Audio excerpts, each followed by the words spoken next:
Teguh Besar. Assalamualaikum warahmatullahi wabarakatuh. Waalaikumsalam warahmatullahi wabarakatuh. Selamat pagi dan salam sejahtera untuk kita semua. Yang terhormat Ibu Kepala SMA Negeri 27 Jakarta, Ibu Sri Widayah MSI.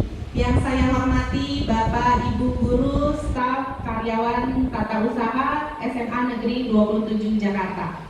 Baiklah, pada pagi hari ini alhamdulillah kita dapat berkumpul. Selanjutnya yaitu menyanyikan lagu Indonesia Raya yang akan dipandu oleh Ibu Hilya Turutnya. Kepada beliau dipersilakan. Bapak Ibu dimohon berdiri sejenak.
Ya, terima kasih Bapak Ibu dimohon untuk duduk kembali. Acara selanjutnya yaitu pembacaan doa yang akan dipimpin oleh Bapak Muhammad Arif Zulmi. Kepada beliau dipersilakan.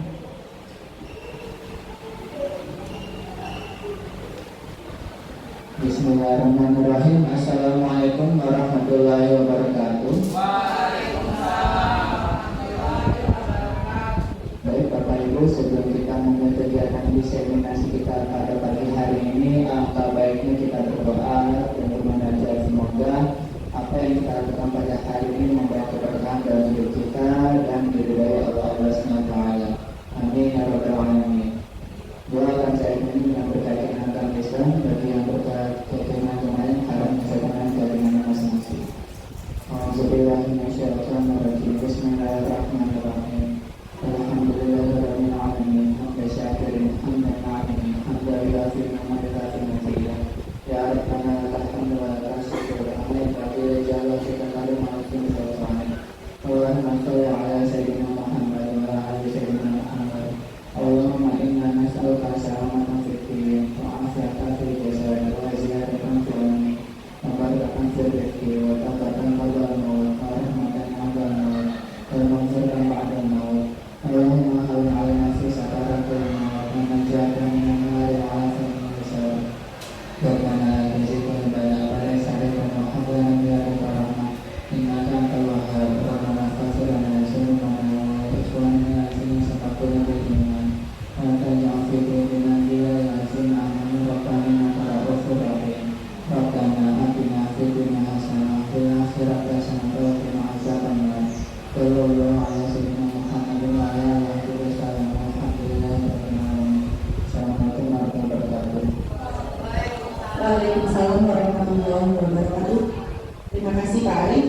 Baiklah, acara selanjutnya yaitu sambutan dari Kepala SMA Negeri 27 Jakarta kepada Ibu Sri Widayah MSI, dipersilakan.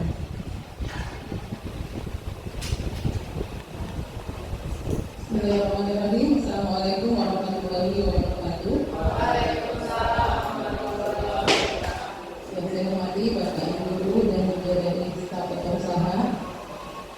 Alhamdulillah hari ini kita berkumpul di sini dalam rangka diseminasi dari calon guru penggerak kita yang begini.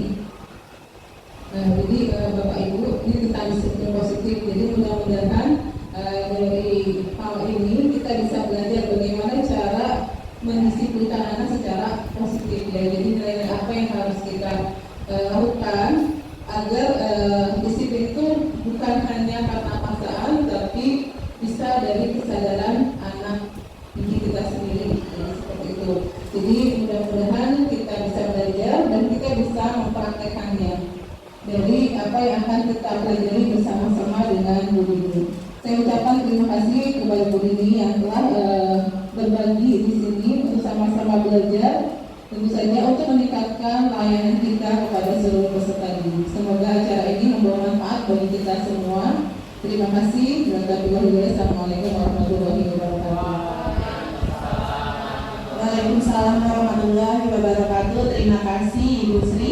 Baiklah, acara selanjutnya yaitu acara inti yang akan diisi oleh narasumber kita pada pagi hari ini, Ibu Dini Astuti selaku CGP Angkatan 10 Jakarta Pusat ya Ibu ya. Namun sebelum Ibu Dini memberikan materinya, kita yel-yel sebentar ya Bapak Ibu ya. Jika saya bilang PGP Angkatan 10, maka kita sama-sama tergerak, bergerak, menggerakkan. Ya, ya. 1, 2, 3. PGP Angkatan 10. Tergerak, bergerak, menggerakkan. Nah, kita sambut Bu Dini. Terima kasih Ibu Asih. Bismillahirrahmanirrahim. Assalamualaikum warahmatullahi wabarakatuh. Selamat pagi Bapak Ibu semua. Yang terhormat Kepala SMA Negeri 27 Jakarta, Ibu Sri Widayah MSI.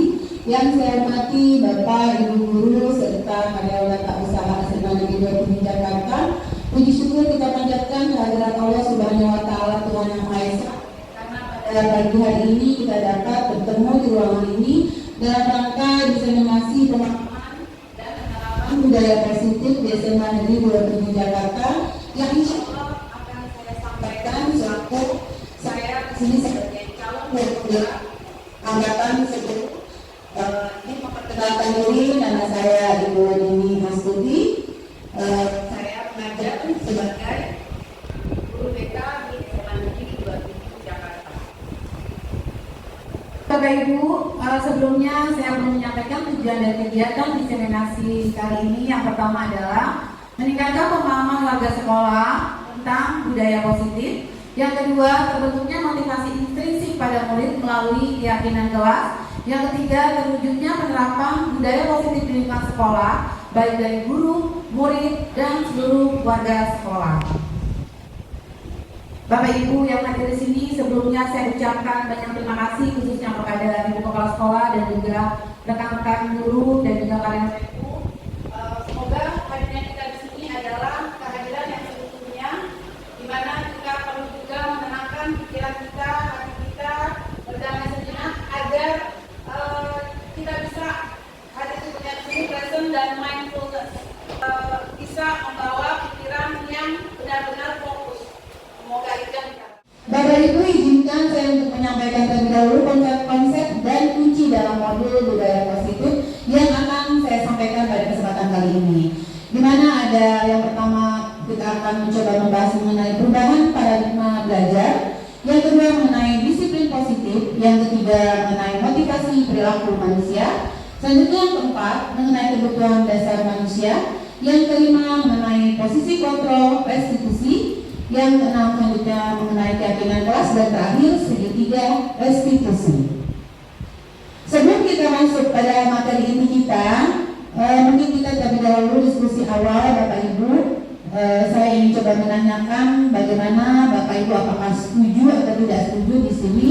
Yang pertama ada pernyataan bahwa hukuman dapat mendisiplinkan anak. Kira-kira setuju atau tidak nih Bapak Ibu? Yang setuju siapa nih? Ada enggak? Bahwa hukuman dapat mendisiplinkan anak. Apakah Bapak Ibu setuju? Oh, ada satu, Madam Maya setuju, 2 Bapak Arif, 3 Miss Mala, dan 4 Ibu Adi Jamila. Oke, berarti yang lainnya di sini kita ada 12 ya. Berarti sisanya tidak menyetujui ya. Oke, selanjutnya pertanyaan kedua Bapak Ibu. Pemberian hukuman dengan hal positif seperti membaca atau membersihkan halaman sekolah dapat meningkatkan disiplin anak. Setuju Bapak Ibu? Ada yang setuju? Setuju? Ada yang tidak setuju Bapak Ibu? Berarti setuju semua ya. Yang kedua, bahwa pemberian hukuman dengan hal positif seperti membaca atau membersihkan halaman sekolah dapat meningkatkan disiplin anak. Selanjutnya yang ketiga Bapak Ibu, memberi penghargaan dapat meningkatkan motivasi belajar anak. Setuju atau tidak nih Bapak Ibu? Ada yang tidak setuju Bapak Ibu? Bisa setuju bisa enggak yang Mamis ya? Oh ya, khawatir ada diskriminasi pada anak. Kemudian apakah setiap penghargaan yang diberikan kemudian anak akan memberikan perilaku yang positif ketika penghargaan tidak didapat? Sebaliknya, apakah dia akan kembali kepada perilaku awal gitu ya Miss ya? Ya berarti bisa setuju atau tidak nanti tergantung bagaimana kondisinya. Baik, next. Bapak Ibu, kita sedikit ilustrasi dari perubahan paradigma ini. Ada brainstorming sedikit. Saya sudah siapkan masing-masing di situ post-it beserta ballpoint. Kita coba. Ini ada kegiatan namanya kepalan tangan Bapak Ibu. Ada A dan B, ada Anda dan teman Anda. Jadi ada diri Bapak Ibu sendiri dan teman di samping Bapak Ibu. Nah, di sini saya siapkan secari kertas kecil, tuliskan benda atau sesuatu yang sangat berharga untuk Bapak Ibu. Jadi benda atau sesuatu yang menurut Bapak Ibu itu berharga sekali. Boleh benda, boleh sesuatu. Kalau sesuatu kan boleh bentuknya mungkin yang sesama individu atau manusia. Kemudian letakkan di salah satu tangan Anda. Setelah sudah Anda tulis, nanti genggam kertas tersebut dengan segala daya. Buatlah sebuah kepalan. Coba sekarang saya minta Bapak Ibu tuliskan dulu di lembar kertas yang sudah saya bagikan benda atau sesuatu yang sangat berharga menurut Bapak ini.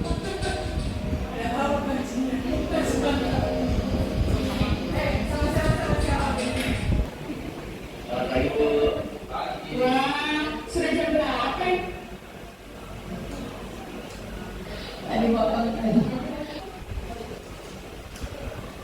Baik Bapak Ibu sudah menuliskan benda atau sesuatu yang berharga, silakan digenggam dalam tangan sebelah mana saya kanan atau kiri berbentuk kepalan Bapak Ibu. Boleh saya lihat berbentuk kepalan? Oke.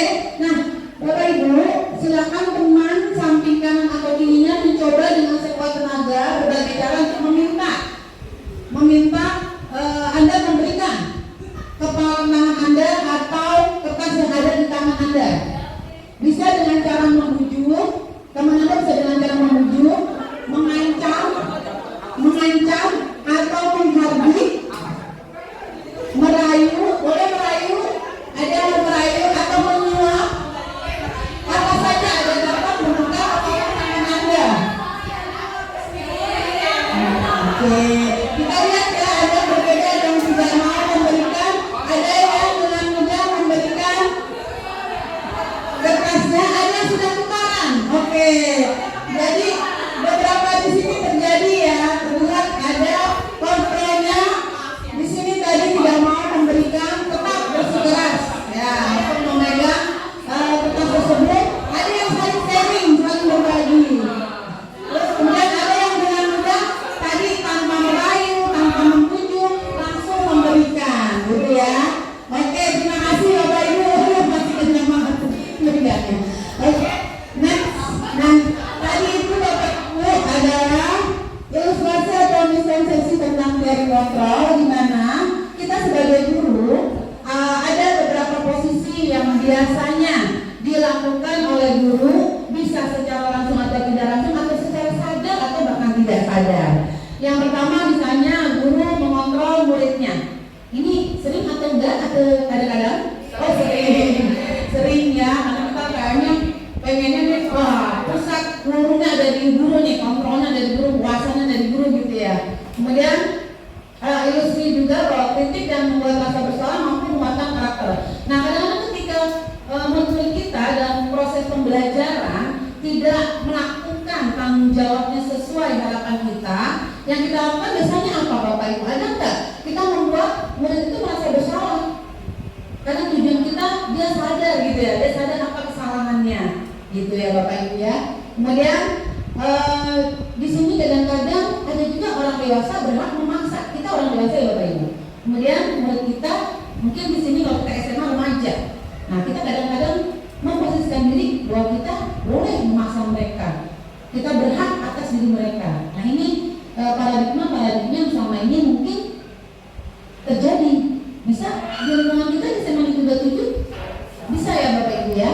Kemudian selanjutnya semua penguatan positif efektif dan bermanfaat. Nah apakah posisi kontrol ini yang sudah pernah kita lakukan atau tidak? Kita memberikan penguatan yang positif kepada anak, efektif dan itu bermanfaat atau bahkan bermakna buat dia. Apakah selama ini kita hanya bisa memberikan hukuman atau konsekuensi-konsekuensi yang nantinya mengarah pada perubahan perilaku mereka menjadi menyadari bahwa mereka berbuat salah dan mereka bisa mencari solusi dari penyelesaian permasalahannya. Dan di sini perubahan paradigma stimulus respon teori kontrol atau teori pilihan. Banyak kita mungkin guru-guru pendidik banyak bertanya sebenarnya siapa sih sebenarnya yang memiliki kontrol di sekolah? Ya nggak Bapak Ibu? Apakah pimpinan kepala sekolah? Apakah Bapak Ibu guru atau sebaliknya murid-murid nih? Gitu ya Bapak Ibu. Nah, di sini kita lihat mulai dari stimulusnya dulu Bapak Ibu. Stimulus itu biasanya pertama kita mencoba mengubah orang agar berpandangan sama dengan kita. Bisa pandangan murid kita atau sama rekan guru ya. Nah, teori kontrolnya memang sebenarnya perlu kita laksanakan. Kita berusaha memahami orang lain tentang dunia sekitar. Jadi bukan hanya kita melihat bagaimana kita bisa mengubah pandangan orang lain, tapi justru kita bisa mengajak, membimbing, mengarahkan orang lain termasuk murid kita untuk bisa melihat pandangan mereka yang luas tentang dunia ini. Jadi lebih holistik gitu ya. Dan yang selanjutnya perilaku buruk dilihat sebagai suatu kesalahan. Nah Bapak Ibu kira-kira pernah nggak kita melakukan ini? Bahwa perilaku buruk dilihat sebagai suatu kesalahan. Kadang-kadang, jarang, sering ya. Jadi anak yang tidak mengerjakan tugas salah. Gitu ya Bapak Ibu ya. Nah, coba kita lihat kalau dari teori kontrol, semua perilaku memiliki tujuan. Dan itu ketika anak berbuat kesalahan, apa tujuannya? Apa dibalik dia melakukan suatu tindakan kesalahan tersebut? Nah, kontrol adalah kita bisa melihat suatu kesalahan itu ada tujuannya yang bisa kita rubah arahnya menjadi suatu kebenaran, tindakan yang benar. Orang lain bisa mengontrol saya. Nah, biasanya kita memandangnya bahwa saya bisa nih dikontrol orang lain. Atau bahkan murid kita mungkin seperti itu. Guru saya bisa kok kontrol saya ketika dia melakukan suatu kesalahan, pelanggaran. Tapi yang diharapkan dari teori kontrol adalah kita bisa memberikan arahan kepada murid-murid kita bahwa dia pun bisa mengontrol dirinya sendiri. Jadi tidak harus ada guru, mereka baru mungkin bertindak manis, belajar, tertib, gitu. Tidak ada guru. Nah, jadi kita arahkan bahwa mereka pun bisa mampu mengontrol dirinya sendiri. Kemudian yang selanjutnya pemaksaan ada pada saat bujukan gagal. Di sini maksudnya kita kalau misalnya sama murid, kenapa sih murid ini melakukan berulang-ulang tindakan mungkin pelanggaran, tidak mengerjakan tugas berulang-ulang. Akhirnya ketika bujukan tidak bisa lagi berhasil, yang kita lakukan apa Bapak Ibu? Dipaksa, iya, dipaksa ya.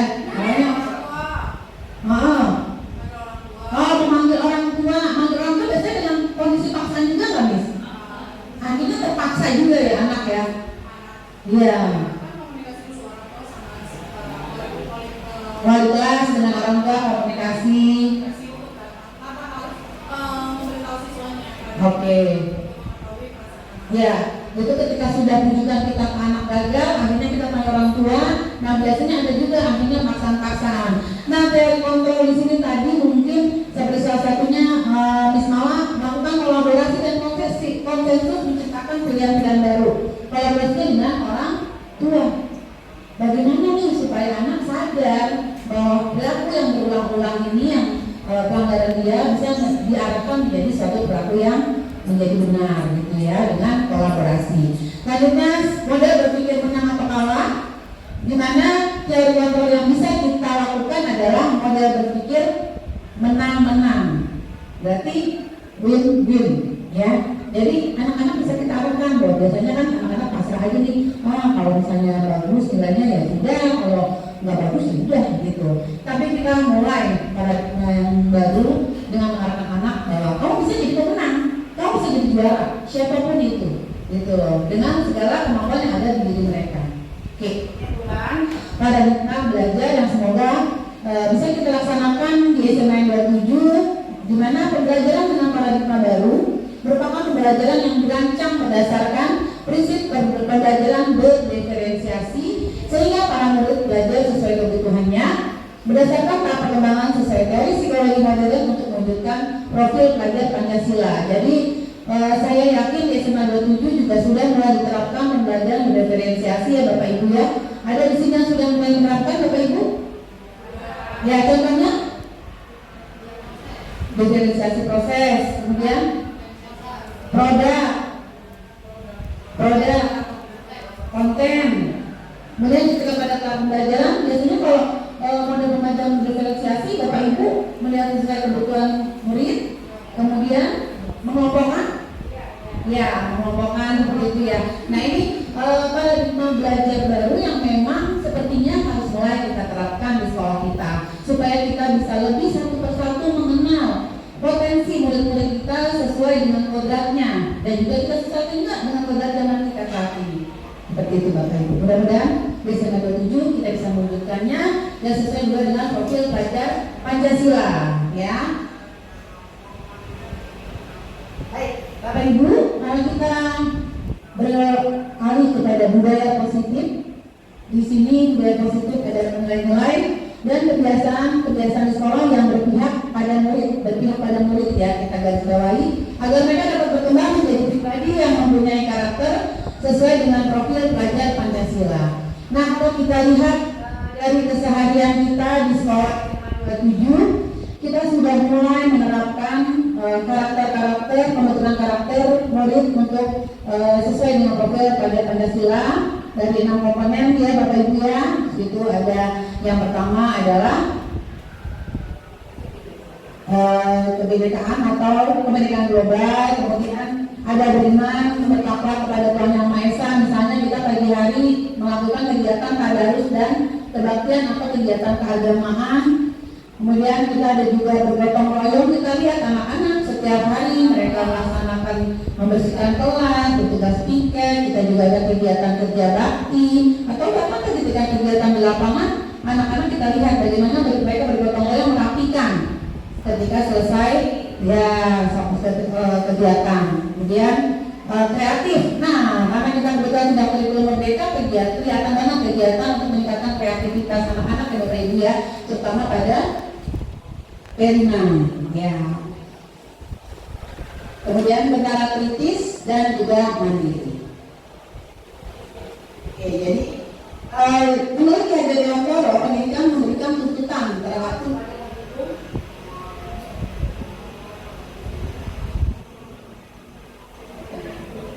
sebagai teman juga sebagai teman.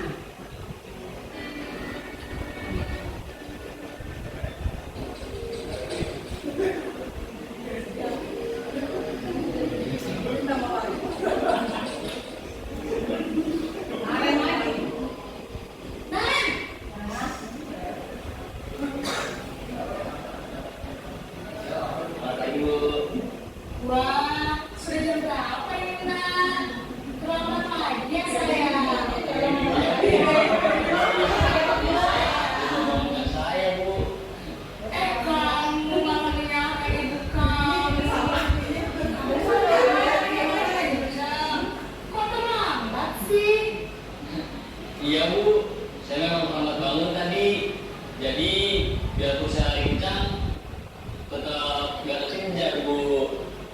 Ya sudah sana, nanti lain kali larinya lebih kencang lagi ya. Biar gak terus Aja Bapak Ibu ya, perbedaannya ya, kalimatnya ya. Bisa lah Bu. Ya sudah sana masuk Ibu beresin Itu tadi posisi guru sebagai teman. Selanjutnya posisi guru sebagai manajer ya. Terakhir nih soal selanjutnya.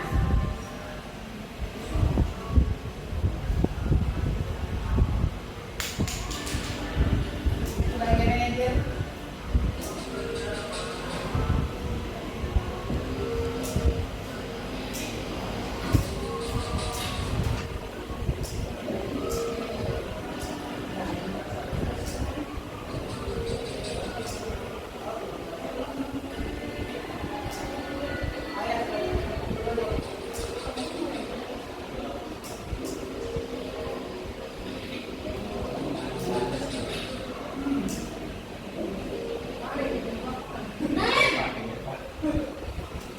Sini kamu.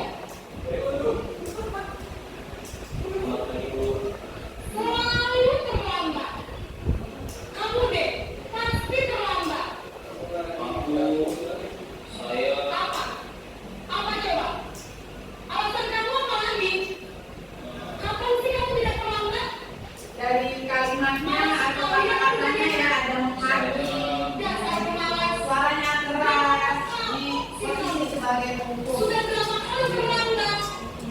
Oke lanjut kita sebagai posisi kontrol guru sebagai manajer. kenapa saya Ini yang harus bisa kita lakukan ya Bapak Ibu ya. Posisi guru sebagai manajer.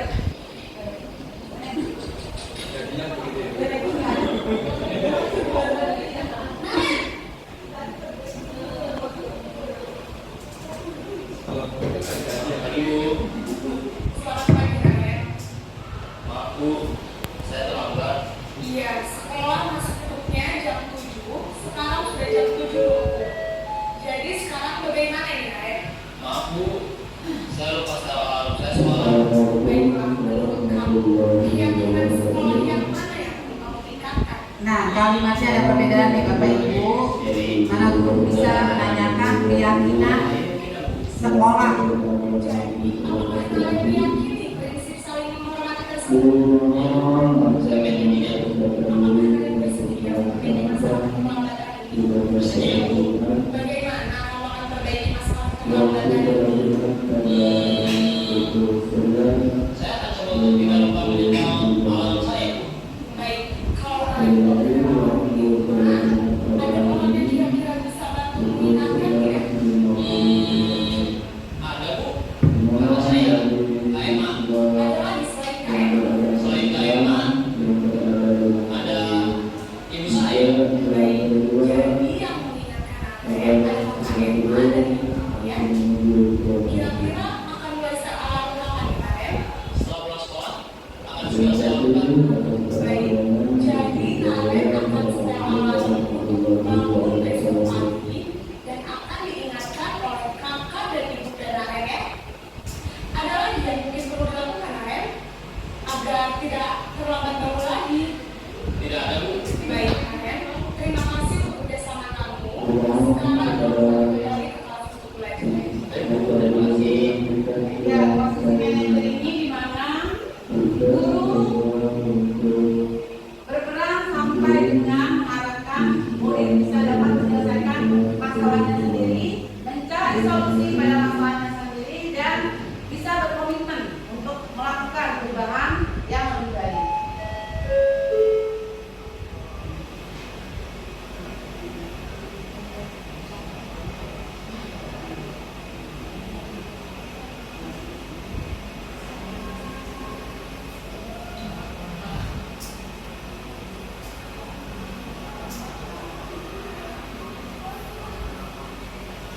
Baik Bapak Ibu, selanjutnya keyakinan kelas. Di sini adalah keyakinan kelas nilai-nilai kebajikan universal yang disepakati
kelas ini diharapkan mampu untuk membuat murid bisa lebih semangat dalam melaksanakan tanggung jawabnya.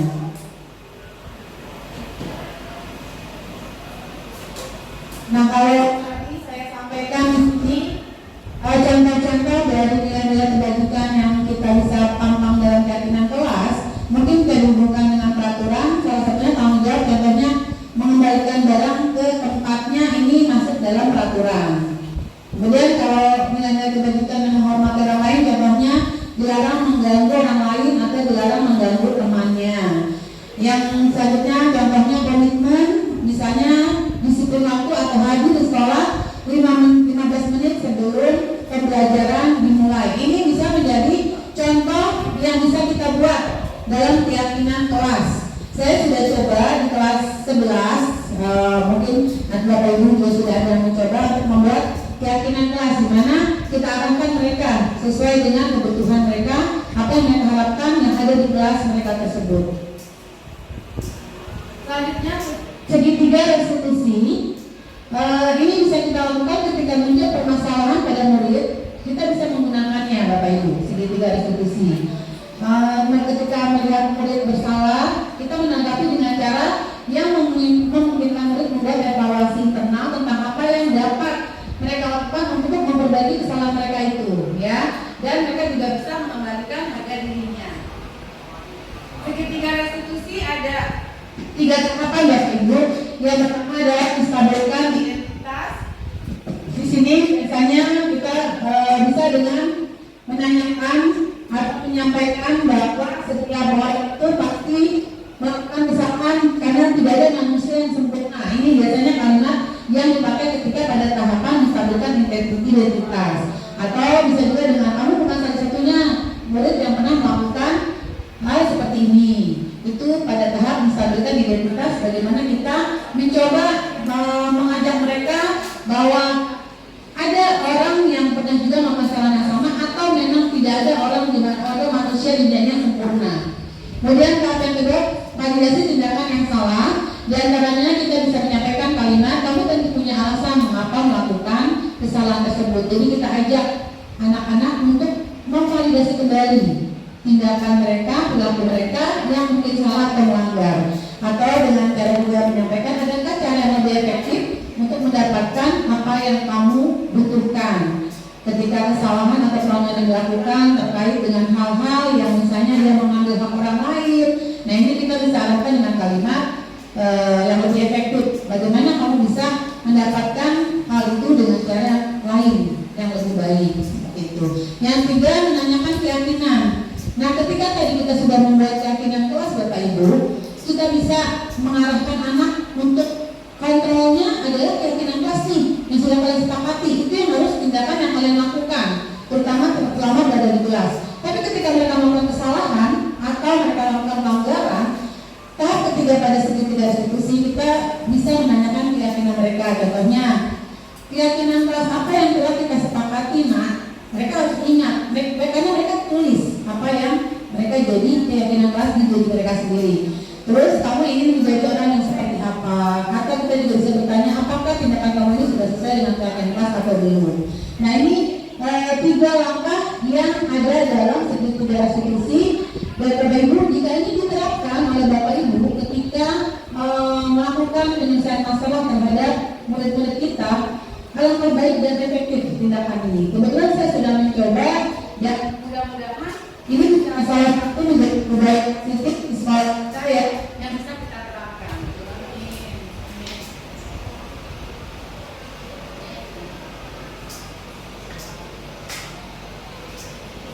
Baik.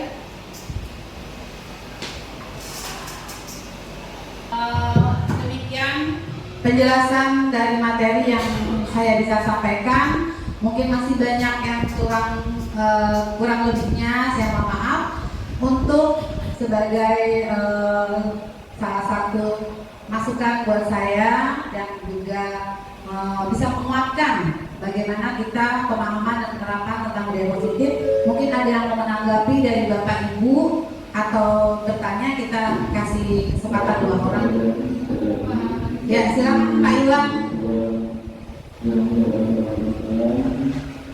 yang sudah berada baik, terima kasih Ibu ini atas kesempatan diberikan. Berkaitan dengan tadi sudah dijelaskan ya, ada posisi guru sebagai penghukum, guru sebagai pemantau, guru sebagai teman, dan guru sebagai nah berkaitan posisi guru sebagai karena ada pengalaman pribadi bukan pribadi saya, pribadi teman saya. Iya, jadi berkaitan dengan siswa yang sering kali tidak mengerjakan tugas, atau sering terlambat, atau mungkin sering bikin masalah. Kadang untuk menyelesaikan masalahnya, teman saya itu memposisikan guru sebagai penghukum, ya. Misalnya dengan cara yang tadi sudah dijelaskan ya, dengan menggunakan nada yang tinggi, dengan memberikan ancaman. Pertanyaan saya adalah, apakah hukuman itu masih efektif untuk mendisiplinkan siswa? Terima kasih, itu saja begini. Apakah hukuman masih efektif untuk mendisiplinkan siswa? Tadi Bapak sampaikan selama ini yang dilakukan adalah hukumannya bentuknya apa misalnya? Verbal. Oh, bentuknya verbal. Oke. Nah, Bapak Ibu, kira-kira menurut Bapak Ibu apakah sudah efektif hukuman yang diberikan oleh Bapak Iwan kepada murid tersebut? Ada yang menanggapi Bapak Ibu? Silakan. Ayah. Silakan. Bismillah. Kalau saya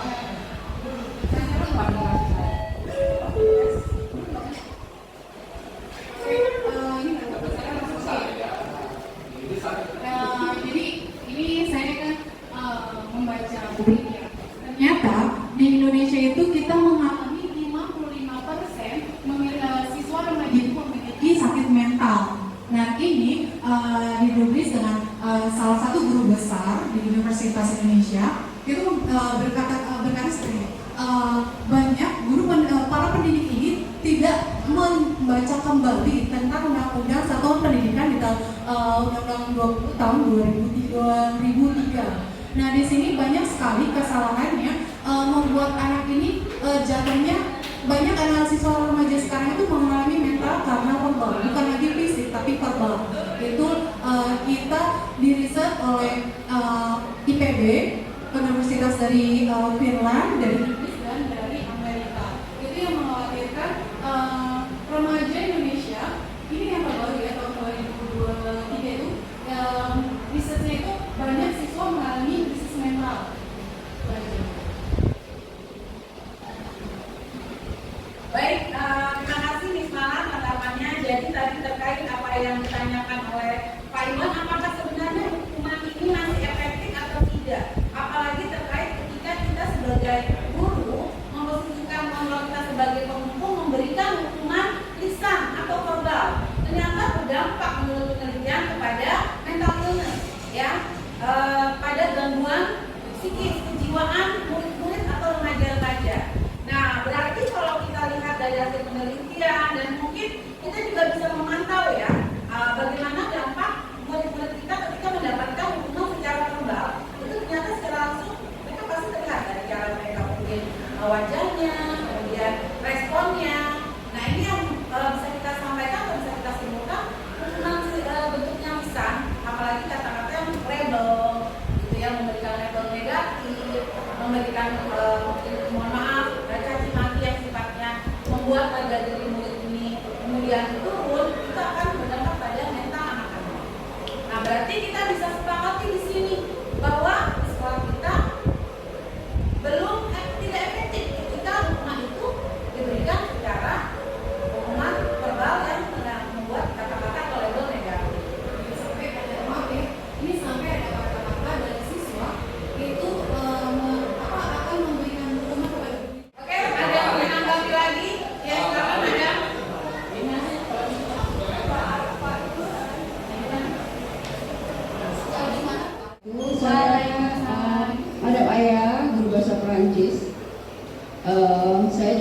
kesiswaan. Jadi untuk menjadi seperti sekarang ini, mungkin guru-guru sudah pada tahu kita mengalami berbagai proses selama ada mungkin setahun 2 tahun. Jadi untuk sampai pada tahap ini kami hanya memberi, mungkin bukan hukuman ya, selama ini rancu antara hukuman dan disiplin positif. Yang kami lakukan adalah itu berdasarkan kesepakatan yang sudah disepakati bersama oleh orang tua murid. Waktu itu panggilannya Pak Arif ya, sampai beberapa kali, dan itu sudah disetujui mengenai HP. Jadi kalau terlambat HP-nya diambil. Cuma anak-anak masih menganggap bahwa itu adalah sebuah hukuman. Padahal sebenarnya adalah itu setelah saya baca itu adalah disiplin positif karena itu adalah suatu kesepakatan. Jadi bahkan kami sendiri juga rancu sih sebenarnya pemahaman di sini konsep katanya antara hukuman dan disiplin positif. Cuma kami selama ini menganggapnya hukuman positif. Tapi setelah saya baca tadi, oh rupanya yang kami lakukan adalah disiplin positif karena itu sudah kesepakatan bersama antara orang tua, guru dan siswa termasuk komite. Terima kasih. Terima kasih Mada. Berarti tadi dibalik mungkin ada juga beberapa guru yang masih melakukan tindakan sebagai posisi kontrol hukum dan memberikan label negatif, tapi kita secara keseluruhan baik misalnya dari manajemen kemudian berkolaborasi dengan orang tua, kita sudah secara langsung atau dengan kesepakatan ada disiplin positif dan sudah kita laksanakan ya Bu ya di SMA Negeri 27, di mana ini kolaborasi disepakatan dengan guru, orang tua, murid, dan juga komite sekolah. Dan mudah-mudahan dengan pemahaman yang sudah lebih luas lagi mengenai disiplin positif ini, kita SMA 27 seluruh warga SMA Negeri 27 dapat menerapkannya dalam kegiatan aktivitas kita sehari-hari. Baik, dari saya itu saja Bapak Ibu. Mohon maaf jika masih ada banyak kekurangan. Untuk mengakhirinya saya mohon refleksi satu orang bisa. Udah ya, nih.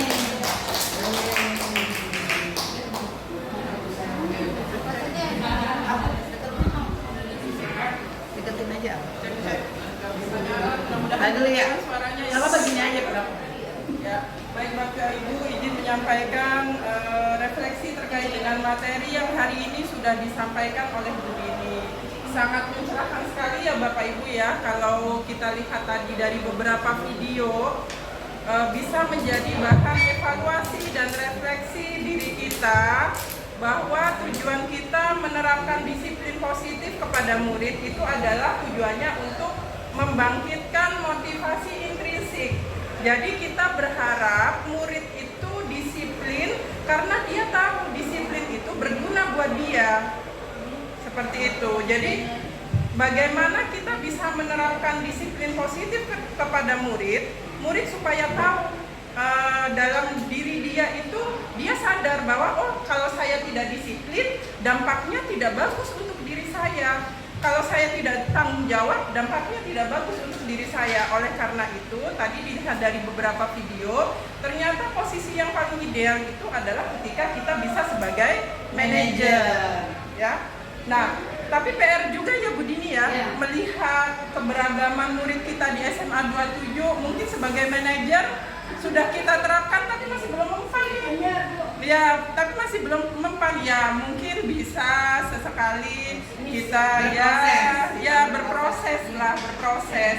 Yang jelas tujuan kita adalah kita tidak mau anak itu oh dia disiplin hanya pada saat di SMA 27 aja karena ada hukuman, karena ada konsekuensi. Tapi kita maunya disiplin itu tertanam dalam diri anak untuk jangka yang panjang. Jadi bukan semata-mata karena dia takut akan hukuman dari misal kita sebagai wali kelas, kita sebagai guru, kita sebagai kesiswaan. Tidak seperti itu ya Bapak Ibu ya. Kita maunya nilai-nilai disiplin positif ini bisa tertanam dalam diri anak untuk jangka waktu seterusnya sampai dalam jangka waktu yang panjang.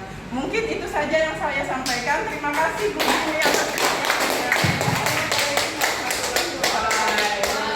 Waalaikumsalam warahmatullahi wabarakatuh. Terima Terima kasih atas dukungan support Ibu Kepala Sekolah, rekan-rekan, dan mudah-mudahan kita semua SMA 27 berproses untuk menerapkan budaya positif di lingkungan sekolah kita. Wabillahi taufiq wal hidayah. Wassalamualaikum warahmatullahi wabarakatuh. Tekun belajar dia bekerja, masa depan gemilang, ikhlas beramal tegak berjuang dalam ridhonya, tak kenal lelah pantang menyerah dalam tegakkan kebenaran, berserah diri pada ilahi dalam menumpas kemungkaran. SMA 27 Jakarta bersatu. Baiklah Bapak Ibu, kita berikan apresiasi yang meriah untuk Ibu Dini. Semoga apa yang telah disampaikan oleh Ibu Dini bisa kita terapkan, menerapkan diri kita sebagai manajer ya. Baiklah, saya tutup acara diseminasi pada siang hari ini. Marilah kita mengucapkan hamdalah. Alhamdulillahirobbilalamin. Wabillahi taufiq wal hidayah. Wassalamualaikum warahmatullahi wabarakatuh. Waalaikumsalam.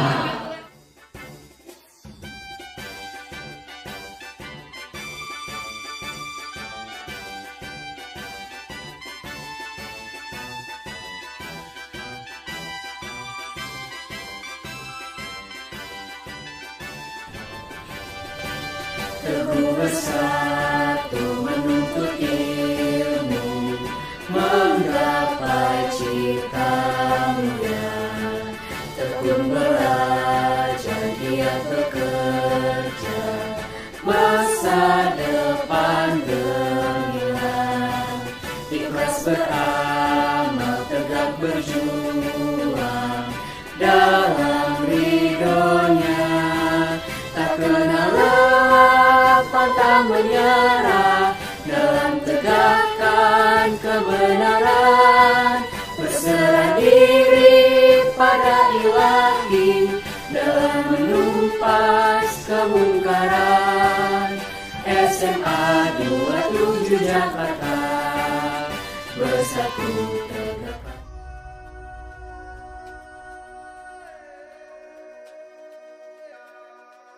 Assalamualaikum warahmatullahi wabarakatuh. Waalaikumsalam warahmatullahi wabarakatuh. Selamat siang. Siang Bu. 11-1. Gimana kabarnya hari ini? Baik. Hari ini hadir semua? Hadir ya. Alhamdulillah semua sehat, tetap semangat. Oke. Hari ini kegiatan kita adalah yang konseling membuat keyakinan kelas. Ada yang tahu keyakinan kelas apa sih? Terus Bu. Kenapa? Keyakinan kelas apa? Apa? Biar. Oke, betul. Komitmen yang kita buat pada diri kita sendiri. Ada lagi yang lain? Keyakinan kelas, harapan-harapan ya. Jadi juga pendapat dari kalian. Kalian maunya nih kita kelas 11 ini punya komitmen kesepakatan yang nantinya untuk disiplin positif diri kita masing-masing seperti apa. Betul. Contohnya apa aja kalau keyakinan kelas? Tidak menunda-nunda waktu, apalagi disiplin, berani, mentaati kata tertib, benar, dan ini apa lagi? Tanggung jawab, mengerjakan tugas tepat waktu, kemudian suci dalam pikiran, menghargai, saling menghargai ya, saling menghargai, saling tolong. Nah, itu keyakinan kelas yang nantinya menjadi komitmen kelas kamu supaya menjadi salah satu disiplin positif dan juga budaya positif untuk di kelas kita. Nah, budaya positif ini ada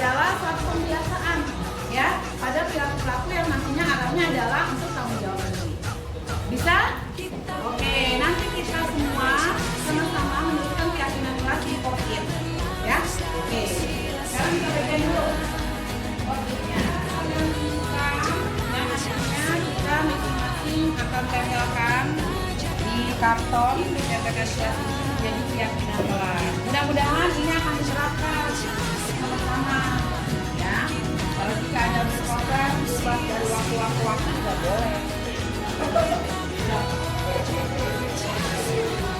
Oke, yang sudah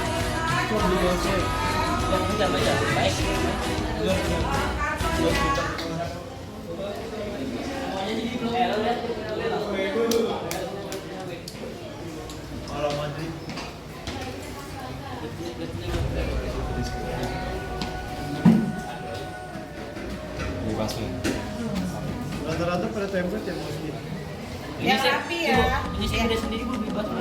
Yang rapi susunnya ya biar enak membaca. Beli busway.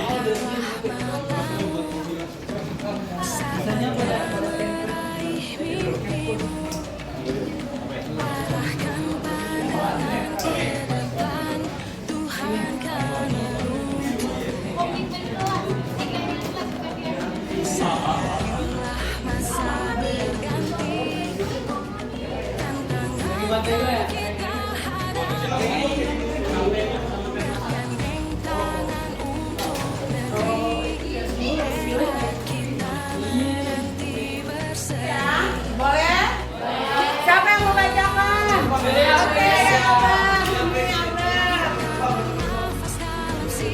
ayo silakan bacakan Albert. Di sini saya akan membacakan beberapa dari aktivitas dari teman-teman saya.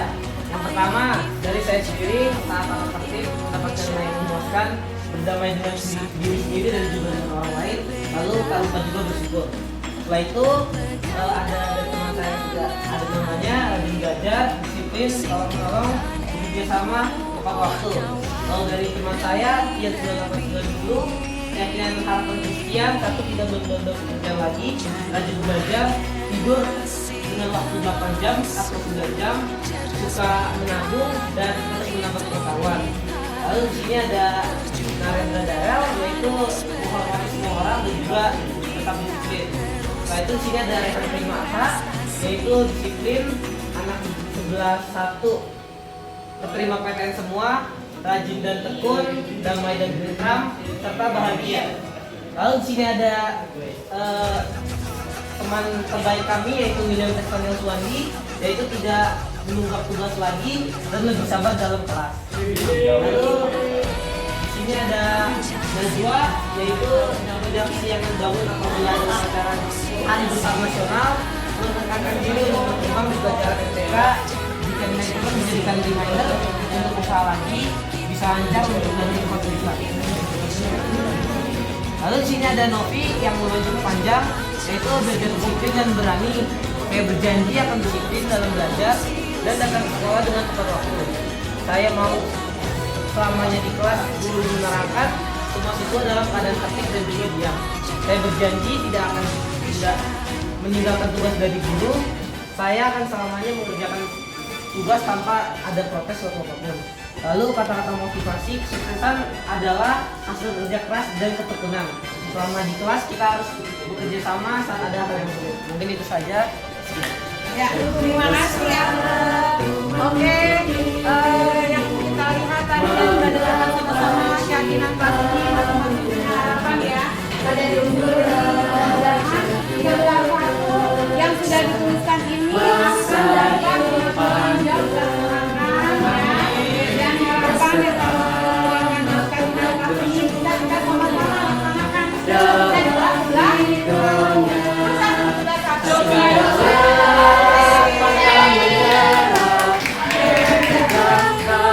kebenaran, berserah diri pada Ilahi dalam menumpas kemungkaran. SMA 27 Jakarta bersatu tegakkan kebenaran. SMA 27 Jakarta bersatu membangun Indonesia Jaya.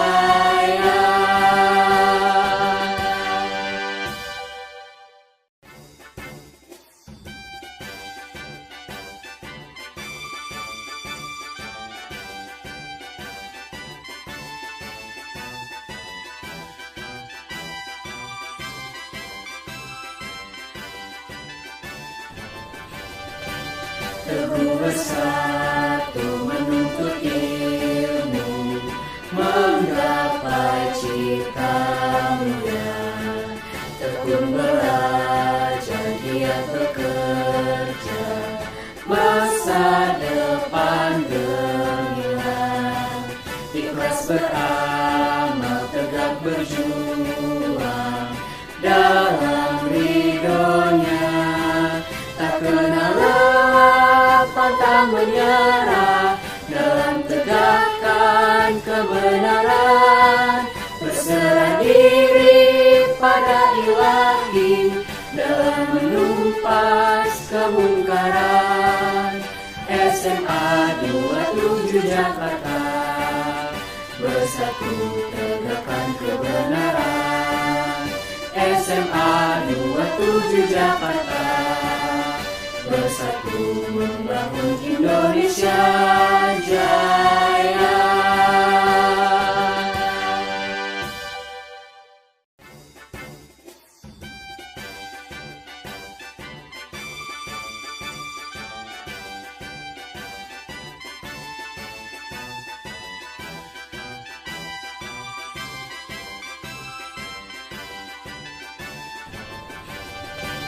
Teguh bersatu menuntut ilmu, menggapai cita mulia.